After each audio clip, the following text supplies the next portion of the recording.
बिल्कुल जी, कांग्रेस फिजूल नमस्कार हाय गरिमा तौबा जी। मचा रही है। हाँ, वो तो बिल्कुल सही बात है, हाय तौबा तो सब लोग ही मचा रहे हैं। ये देखिए, जो ये तीसरा कैंडिडेट की जो कहानी है ना गरिमा जी, हम्म। पिछले 12 बरस में जहां पर कांग्रेस की सरकार नहीं है या ओपोजिशन की सरकार है, हम्म। बीजेपी की जहां पर सरकार है, वहां पर पिछले 12 बरस में केवल दो इंसिडेंट ऐसे हैं जहां पर कांग्रेस के राज्यसभा के सदस्य बने हैं। एक बने थे अहमद पटेल हम्म। और दूसरे बने हैं हरियाणा से हाल में करमबीर बोध।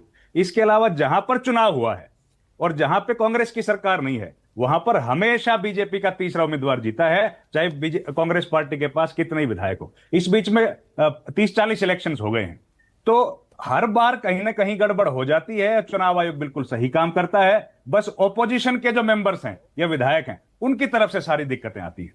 केवल 2 बार ऐसा हुआ है जब वो चुनाव जीते। बाकी तीसरी बार 3 पर जो चुनाव जीते हैं, अजय माकन ये सब, वहां पर कांग्रेस की सरकार थी अशोक गहलोत की, वहां पर ये तीसरे कैंडिडेट चुनाव जीता है, जैसे अभी की स्थिति है। तो मीनाक्षी नटराजन का जो हुआ है, वो तो पहले झटके में ही रद्द हो गया।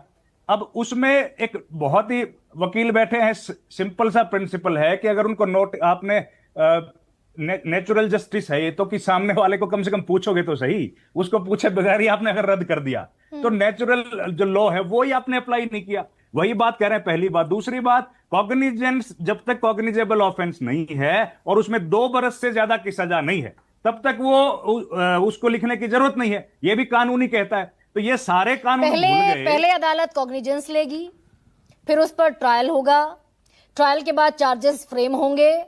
चार्जेस जब फ्रेम हो जाएंगे और ऐसे चार्जेस फ्रेम हो जाएंगे जिनमें सजा 2 साल से ज्यादा की होगी, तब उस कैंडिडेट को मेंशन करना जरूरी है। मैं ये गलत जानकारी दे रही हूं क्या रविंद्र? यही कानून है जिसको सारा देश जानता है, लेकिन जो मध्य प्रदेश के पीठासीन अधिकारी हैं वो कोई अलग और कानून जानते हैं। उन आरओ साहब ने कुछ और कानून पढ़ा है। नहीं और तो उस कानून रिटर्निंग की हम ऑफिसर लोग, के बाद तो बाकायदा चुनाव आयोग के बड़े अधिकारी आते हैं ना भाई। रिटर्निंग ऑफिसर के बाद तो सीईओ आता है, सीईओ के बाद सीसी आते हैं, और वो जो बाकी और हमारे चुनाव आयुक्त हैं वो आते हैं। रिटर्निंग ऑफिसर कोई भगवान थोड़ी हो गया। नहीं, भगवान तो एक ही है। भगवान कौन हो तो आप जानती हैं गरिमा जी, और फैसले कहां से हो रहे हैं वो सब हमको पता है। अब ज्ञानेश कुमार जिस तरीके से पिछले, जब से वो बने हैं, बिहार चुनाव में वो बने थे, उसके बाद से जिस तरह से फैसले कर रहे हैं, और जो चुनाव आयोग की स्थिति है इस वक्त देश में हो गई है, वो किसी से छिपी है क्या?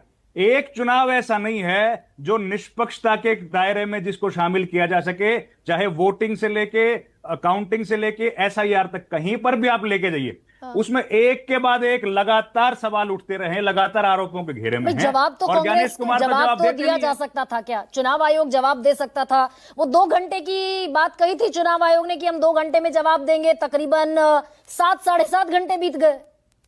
गरिमा जी, दे सकता था क्या? चुनाव आयोग बना ही इसलिए है क्या सवालों के जवाब देगा, और करना क्या है उस चुनाव आयोग को वहां पर बैठ के? ये तमाम जनता हमारे पैसे से ही तो वहां बैठे हैं। वो आम आदमी के गाढ़े खून पसीने की कमाई से जो टैक्स जाता है, उसी टैक्स से वहां पर चुनाव आयुक्त महोदय की सैलरी जाती है। अगर वो हमारे सवालों के, ओपोजिशन के सवालों के जवाब नहीं देंगे, तो जवाब कौन देगा इस देश में? इतना बड़ा मसला हो गया। हाँ। एक राज्यसभा, मतलब कोई भी हो, वो XYZ जो भी थे, लेकिन उनका नामांकन आपने रद्द कर दिया। वहां पर पॉलिटिकल पार्टीज पूछ रही है। नहीं, अच्छा, कम एक से और कम चीज रविंद्र जानकारी तो बताइए। दे दो। मैं एक और सवाल आपसे पूछना चाहती हूँ, वो ये कि ये कहा जा रहा है कि जो रिटर्निंग ऑफिसर है वो तब तक किसी का पर्चा खारिज नहीं कर सकता जब तक सब्सटेंशियल कैरेक्टर, यानी कि कोई गंभीर प्रकृति का अपराध न हो।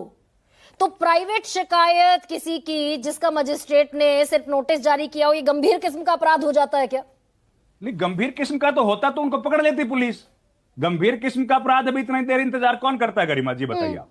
जाहिर है वो एक कोई कंप्लेंट रही होगी, उस पर नोटिस भेजा गया है, नोटिस पर उनको जवाब तो देने दीजिए। और ये शिकायत उन्होंने भी जवाब, सालों पुरानी है। वही तो, शिकायत सालों पुरानी है, उसका जवाब ही नहीं दिया गया कभी। अगर उसका जवाब दिया गया होता और फिर मामला आगे बढ़ता, तब तो हम लोग सोचते, कहते कि भाई ये तो बहुत गंभीर, अति गंभीर मामला था, इसमें तो तुरंत कार्रवाई होनी चाहिए थी, और ये अच्छा छिपाया ठीक, गया। एक सेकेंड और रविंद्र, इस एक तरह सेकेंड। की तो चुनाव घटनाएं हम लोग बार बार देखते अब हैं। 18 जून का तो चुनाव है, 8 दिन बचे हैं। तो तब तक क्या ये कुछ रद्दोबदल होने की गुंजाइश दिखती है क्या? अब गरिमा जी, जब 27 लाख वोटर अगली बार वोट डाल सकते हैं, तो ये तो 58 विधायक हैं, ये बाद में वोट डाल देंगे, क्या फर्क पड़ रहा है? एक मीनाक्षी नटराजन के लिए चुनाव आयोग झुक जाएगा क्या?